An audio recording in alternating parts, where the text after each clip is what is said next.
à toutes et à tous, bienvenue dans Le Plus, l'émission qui a été très sage cette année, qui a déjà mis ses petits souliers au pied du sapin. Vous sentez déjà cette odeur de cannelle mélangée à celle du fromage fondu. Ça tombe bien, dans un instant avec Alan Confesson, adjoint au commerce et à l'économie locale à Grenoble, on va parler du marché de Noël qui a pris ses quartiers d'hiver, place Victor Hugo.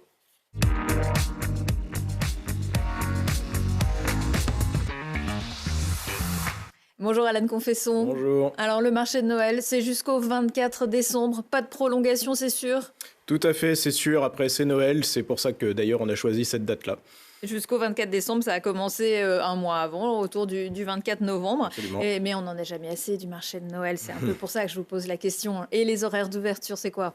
Alors, les horaires d'ouverture, c'est jusqu'à 21h quand on est en semaine pour la plupart des exposants. Ça peut aller jusqu'à 22h pour ceux qui font de la restauration sur place, pour que vous puissiez continuer à goûter certains mets typiques de Noël entre amis sans avoir besoin de quitter trop tôt. Et pour que tout le monde puisse en profiter, exposants compris, le 24 décembre, on s'arrête à 17h. Absolument. Voilà.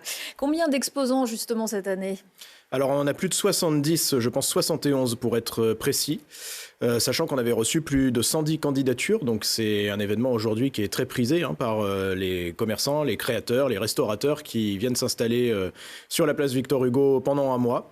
Et donc, voilà, nous avons opéré cette sélection. C'est les aujourd'hui. mêmes ou il y a parfois des nouveautés? Non, il y a des nouveautés. Chaque année, il y a des nouveautés maintenant. On a des personnes qui sont bien souvent des locaux, qui ont fondé des entreprises récemment ou qui ont décidé de s'intéresser au marché de Noël il y a peu.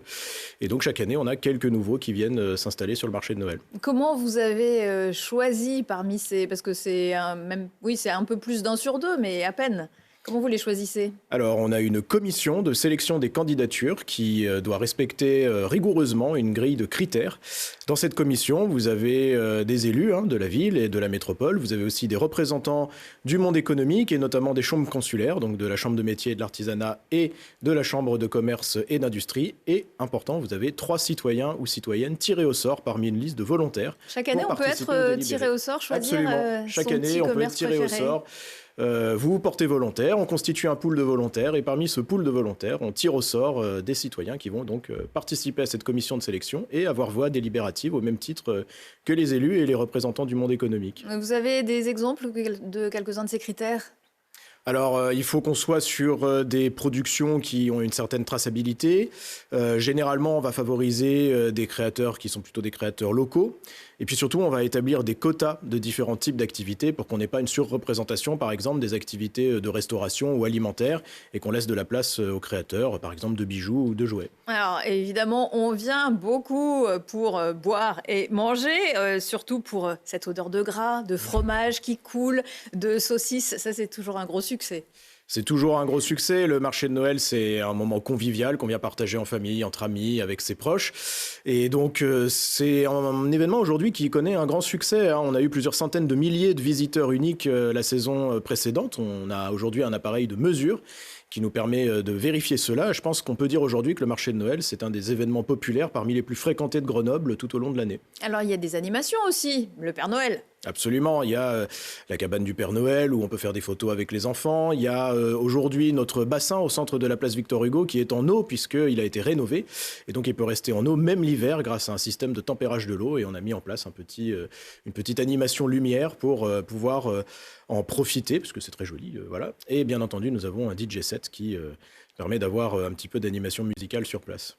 Il y a aussi des ateliers qui nous rappellent aussi parfois qu'on ne va pas rigoler tous les jours. Résilience, le genre, la place des femmes à Grenoble, c'est un peu obligé? C'est un passage obligé. On est une ville qui est très engagée sur les questions du progrès social, sur la question des libertés individuelles. Et donc, oui, évidemment, on a une programmation qui est assez raccord avec ce à quoi les Grenobloises et les Grenoblois aspirent eux-mêmes. Et puis, il y aura aussi un marché au sapin qui va débuter le jour de la Saint-Nicolas, le 6 décembre. Absolument, le traditionnel marché au sapin, donc pareil, avec des producteurs locaux qui sont maintenant des habitués du sujet. Donc vous pouvez aller récupérer un sapin naturel qui a été produit localement, si le cœur vous en dit, et donc qui voilà, se déploiera boulevard Clémenceau, derrière l'anneau de vitesse. Il y a une époque, il y avait plusieurs marchés de Noël sur Grenoble. Est-ce que vous avez arrêté parce que ça coûtait trop cher ou finalement on s'éparpillait un peu et aucun ne trouvait sa place ? Alors c'est surtout que nous sommes contraints par des normes Vigipirate sur laquelle la préfecture de l'Isère est très attentive. Donc nous devons avoir un lieu fermé dans lequel on contrôle les entrées. Nous devons donc payer une société de sécurité. C'est ça qui est le plus onéreux aujourd'hui dans le budget du marché de Noël. Et donc évidemment c'est beaucoup plus facile de le déployer sur un seul lieu plutôt que d'avoir par exemple un deuxième site qui de toute façon lui aussi devrait être complètement hermétique avec une fouille au sac à l'entrée. Alors, vous le disiez, c'est une réelle animation pour le centre-ville. Finalement, alors Noël, c'est qu'une fois dans l'année, mais pourquoi il n'y a pas d'autres événements organisés par la ville avec autant d'engouement ? Je pense qu'on a d'autres événements aujourd'hui qui rencontrent du succès. Je peux citer la foire des rameaux, je peux citer le cabaret frappé qui ont lieu à d'autres moments de l'année où à chaque fois on a plusieurs centaines de milliers de visiteurs. Et je pense qu'aujourd'hui ce qui fait vivre notre centre-ville, c'est ça. C'est des événements populaires, fédérateurs comme cela qui attirent les gens, qui leur permettent d'aller voir en ville autre chose que ce qu'ils y voient d'habitude et qui donc du coup sont aussi un plus pour le commerce de proximité qui va pouvoir profiter de ce flux de manière ponctuelle mais répétée avec plusieurs événements comme celui-là qui ont vocation à se multiplier tout au long de l'année. Alors, on quitte le sujet commerce de proximité pour aller complètement à l'opposé. L'arrivée de Shein à Grenoble, à la place des anciennes galeries Lafayette qui appartiennent maintenant au groupe du BHV. La ville est contre, la métropole est contre. Pourtant, chez nos confrères du Dauphiné Libéré, le patron du BHV, Frédéric Merlin, affirme aujourd'hui que sur 140 000 Grenoblois, 95 000 auraient un compte Shein indépendant. Alors, est-ce qu'on fait plaisir aux Grenoblois ou... Je ne suis pas convaincu que ces chiffres aient une grande précision ni même une grande véracité. Quand vous, journalistes, faites des micro-trottoirs auprès des Grenobloises et des Grenoblois qui croisent à proximité du bâtiment des Galeries Lafayette, et j'en suis très fier par ailleurs, généralement ils manifestent très majoritairement leur scepticisme ou plus encore leur opposition.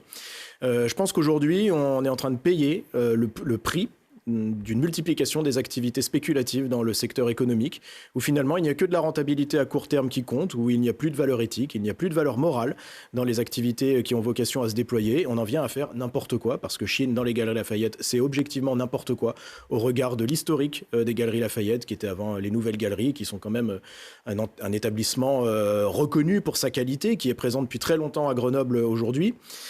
Ça explique pourquoi d'ailleurs il y a un grand nombre de marques qui ont décidé de quitter ce qui était jusqu'ici les Galeries Lafayette. Et finalement, on est sur un dossier qui est très compliqué. À la base, la reprise d'un certain nombre de boutiques des Galeries Lafayette gérées par la Société des grands magasins devait se faire en partenariat avec la Caisse des dépôts. Il y a eu des négociations occultes, il convient de le dire aujourd'hui, avec Shein en parallèle, qui a conduit la Caisse des dépôts à dénoncer le processus transactionnel en cours. Et donc, on se retrouve aujourd'hui dans cette situation où l'enseigne nationale Galeries Lafayette désapprouve ce qui est en train de se passer, ce qui aboutit finalement à un démantèlement généralisé de toute cette chaîne et donc à un changement de nom, notamment, qu'on subit ici à Grenoble, qui n'est absolument pas quelque chose qui est choisi. Vous pouvez rien faire. On ne peut rien faire en dehors de notre pouvoir réglementaire, notamment du point de vue de l'enseigne. On va contrôler là ce qu'ils vont demander à mettre en place. On ne peut rien faire s'il n'y a pas d'autorisation de travaux qui impactent l'extérieur du magasin. Là, malheureusement, on est sur une transaction à caractère strictement privé qui a lieu à l'intérieur d'un établissement commercial. Mais c'est un problème aujourd'hui. C'est un vrai problème que nous, élus locaux, nous n'ayons pas plus de pouvoir de contrôle, de régulation, de réglementation sur les enseignes commerciales qui viennent s'installer dans nos villes, qui font qu'on a, par exemple, une mono-activité dans tel ou tel quartier. On va avoir que des bars et que des fast-food. Et dans d'autres quartiers, des commerces un peu plus centrés sur l'habillement, sur des produits haut de gamme. On aimerait pouvoir justement avoir que la loi nous confère ce pouvoir de refuser certaines implantations, d'essayer d'inciter à ce que d'autres puissent avoir dans d'autres secteurs de la ville afin qu'on puisse garder un commerce de proximité vivant. Alors, les élections municipales, ce sera au mois de mars. Vous avez été exclu temporairement de LFI pour avoir critiqué la stratégie du parti qui a choisi une liste autonome menée par Alan Brunon. Vous soutenez Laurence Ruffin ? Je soutiens Laurence Ruffin corps et âme. Je serai candidat sur sa liste sans la moindre hésitation et j'estime être en loyauté vis-à-vis de l'engagement que j'ai pris depuis 2014. Je l'ai toujours dit, ma loyauté, elle va à Grenoble avant tout. Je briguerai éventuellement un troisième mandat qui serait plutôt un mandat de transmission. Je n'ai pas d'ambition particulière en matière d'exercice du pouvoir dans ce cadre-là. Je veux aider de jeunes élus notamment à prendre rapidement le pied à l'étrier, à être rapidement pointu sur les dossiers, parce qu'il y a beaucoup de choses à gérer aujourd'hui pour Grenoble et pour sa métropole. Quand j'ai été élu en 2014, je n'avais que 26 ans et c'est très important pour moi aujourd'hui de permettre à une nouvelle génération d'émerger dans le cadre d'un rassemblement de la gauche écologiste auquel la France Insoumise a toujours participé en Isère, ici, même aux élections départementales, même aux élections législatives. Et la décision qui est prise aujourd'hui par le comité électoral national de la France Insoumise est absolument incompréhensible. Est-ce que finalement, ça ne vous soulage pas un petit peu de pouvoir vous tourner de façon peut-être plus consensuelle vers une liste de Laurence Ruffin plutôt que de garder cette étiquette LFI ? Je pense, en effet, pour ma santé mentale personnelle, c'est quelque chose qui me soulage beaucoup parce que l'ambiance en interne est particulièrement délétère et que c'était une situation que je subissais depuis maintenant trop longtemps. Je pense aussi que du côté de la France Insoumise, on sous-estime l'ampleur de la défiance et du rejet qui concerne le mouvement et Jean-Luc Mélenchon dans une grande partie de la société. Je pense qu'il y a un refus de voir aujourd'hui cette difficulté. Et donc en fait, avec cette liste séparée, la France Insoumise se met en difficulté toute seule et va probablement à la fin avoir 0 élu, ce qui est dommage parce que c'est une sensibilité politique aujourd'hui dont on a besoin pour pouvoir construire le rassemblement de la gauche. Mais bon voilà, ils ont fait leur choix. Vous en avez discuté avec la députée Elisa Martin ? J'en ai discuté avec la députée Elisa Martin, évidemment, qui est une vieille amie. Dans une situation qui lui appartient. Elle a fait des choix qui lui appartiennent. Mais par exemple, j'ai été son directeur de campagne lors de sa première élection en tant que député. Nous avions fait alors le rassemblement de la NUPES et nous avons remporté à la fin une éclatante victoire en congédiant notamment la députée sortante macroniste Émilie Chalas avec une très forte avance. C'était la preuve que le rassemblement était toujours la meilleure solution pour permettre de conquérir de nouvelles positions et ça rend ce choix, encore une fois, d'autant plus incompréhensible. Dernière question, est-ce que vous avez fait votre liste au Père Noël ? C'est-à-dire ? Est-ce que vous pensez que vous aurez ce que vous pouvez demander pour Noël ? Écoutez, moi, je suis très serein parce que j'ai une carrière professionnelle qui est en train de s'engager en parallèle de ce mandat et donc je serai totalement libre de faire mes choix si jamais ce que je trouve au pied du sapin ne me convient pas. Donc pour l'instant, vous n'avez pas de numéro sur la liste ? Non, c'est très prématuré tout ça. Vous avez vu, le Parti socialiste vient tout juste de se rallier à l'alliance derrière Laurence Ruffin et donc ce travail-là reste encore à faire. Mais je ne doute pas que tout le monde saura agir en bonne intelligence. Merci Alan Confesson. Merci beaucoup.